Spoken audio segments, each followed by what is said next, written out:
1వ తరగతి చదివి నుంచి నేను మళ్ళీ చదివినది అట్లా 10 సంవత్సరాల వరకే 10వ తరగతి అయిపోయింది. 10 సంవత్సరాలకి అంత స్పీడ్ నేను చదివా అంత ఫాస్ట్ ఉండి.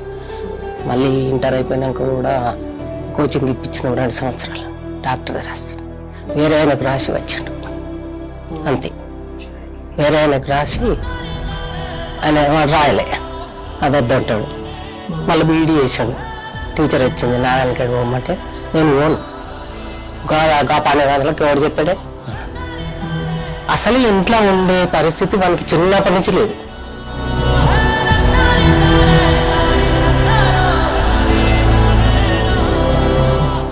ఏడు నెలలకే ఒకటే నర్సుడు. 7 నెలలకి 7 నెలలకు అంత పెద్ద కుటుంబం అది. అక్కడ చెల్లెళ్ళు వెనవాళ్ళం మేము అన్నదమ్ములు. ఇక్కడ కూడా అందరం 3 ఆడబిడ్డలు 2 అన్నదమ్ములు. ఎంత ఫాస్ట్ అంటే అది చెప్పరాని ఫాస్ట్. అప్పుడు కూడా అసలు ఎప్పుడు ఎత్తుకున్న బుద్ధి తీరలే నాకు రఘునందన్తో. ఇక మరి అదేందో భగవంతుడు ఇంత ఫాస్ట్ ఇచ్చిండు. నేను వాడు కనుకోలేక బాగా మహాభారతం రామాయణం బాగా చదివిచ్చింటున్నాను. ఆ భగవంతుడు కృష్ణుని అంశతోని కుడికొప్పు పెట్టుకొని పుట్టిండు రాగన్న. మరి ఇప్పుడు ఆయన జర్నలిస్ట్ గా చేసిండు. జర్నలిస్ట్ అదే ఎందుకంటే చేయమని ఎప్పుడైనా చెప్పలే, నేనేం చెప్పలే. మీరు ఏదన్నా ఎంఎస్కో దేనికో ట్రై చేయండి తమ్ముడు నువ్వు. 2 ట్యూటోరియల్ చెప్పిండ్రు, అట్ట కూడా నడిపించుకున్నారు. అంటే వాళ్ళ నాన్నకి ఇక్కడ పెద్ద వ్యవసాయం నడవలే, వాళ్ళ తమ్ముడు వేరే ఉన్నారు. నడవాక వాడు ఇక్కడ మస్తు జాగ్రత్త ఉంది, కానీ చేసేటోళ్ళు లేరు, పెట్టుబడి లేదు, వాళ్ళ తండ్రి లేరు. చెల్లెళ్ళ పెళ్లి చేసే వరకు చాలా కష్టంగా ఉన్నది.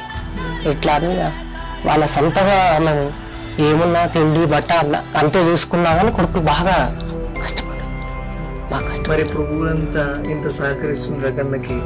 రాజకీయంగా చూస్తుంటే పరిస్థితులు చాలా ఇబ్బంది కలిగిస్తున్నారు. మీకు ఎలా అనిపిస్తుంది? అంటే నిలదొక్కుంటాడా, ఎదుర్కొంటాడా, ఎదురిస్తాడా? ఏదైనా నిలదొక్కుంటాడు.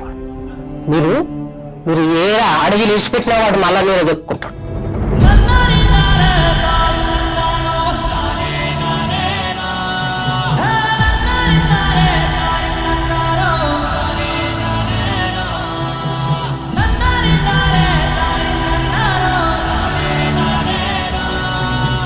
వాడు అనుకున్నది చేస్తాడు, వాడు అనుకున్నది సాధించాలి, అంతే.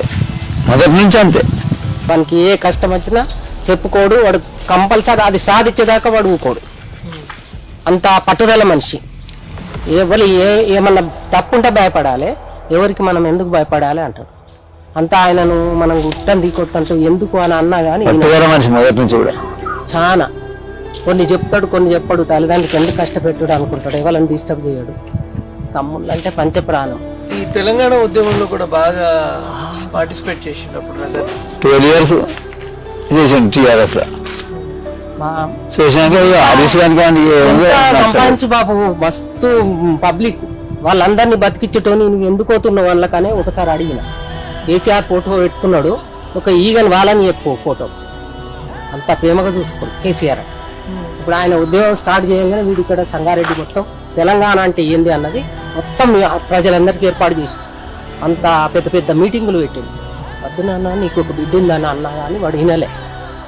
నేను కేసీఆర్ ఇది ఏందిరా ఆయన మళ్ళీ నేను అనద్దు కేసీఆర్ని ఏం అనద్దు అని అంతా బాగా ప్రేమ చూసుకో.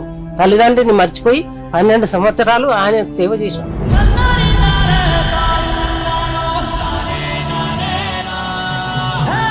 వాని గుణాన్ని చూసిండ్రు, వాని తెలుగుని చూసిండ్రు, వాని హుషార్తానాన్ని చూసిండ్రు. వాడు ఆగాడు. మెదక్ డిస్టిక్ లో హరీష్ లేడప్పుడు రఘునందన్ ఉన్నాడు. అప్పుడు రఘునందన్ ఏడ డెవలప్ అవుతాడు, మమ్మల్ని ఏడ అనగదొక్కుతాడు అని సస్పెండ్ చేశాడు చెప్పకుండా.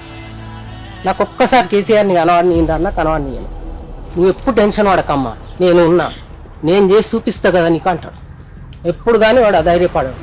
మా అందరికి ధైర్యమే వాడు, పెద్ద ధైర్యవంతుడు. వాళ్ళు ఎలా పెట్టినాక మా బామ్మది బీజేపీ నుండి విద్యాసాగర్ క్లోజ్ అన్నట్టు, బాగా క్లోజ్. వాళ్ళు పిలిపించుకొని విద్యాసాగర్ కప్ప చెప్పారు. ఇక మీరైతే నీ అల్లుడు అయితే నీకు అట్లా అల్లుడో నాకు కూడా అల్లుడు. అని విద్యాసాగర్ అని తోడుకుంటాడు. ప్రేమ చేస్తాడు ఆయన బీజేపీ. ఇప్పుడు మీ అబ్బాయి తీసుకున్న నిర్ణయం మీరు పూర్తిగా మద్దతు ఇస్తున్నారు, ఎందుకంటే రాజకీయాలు వద్దు బిడ్డ అనే వాళ్ళే చాలా మంది ఉంటారు. అప్పుడు అన్న ఫస్ట్ అన్న బాపు, కానీ వాని గుణాన్ని బట్టి ఇక సహకరించిన వానికి మమ్మల్ని మర్చినా సరే తండ్రి నువ్వు చేసేది కరెక్ట్ చెయ్యి. మొన్న కూడా పూజలు చేసినప్పుడు చెప్పిన ఒక్క మాట, ఈ ఈడువకు, ఈ పట్టు మాత్రం ఈడువకు, ఇదే పట్టు మీద ఉండు నువ్వు, ఇక మనం వెనక కచ్చేది లేదు ఇక అని చెప్పిన.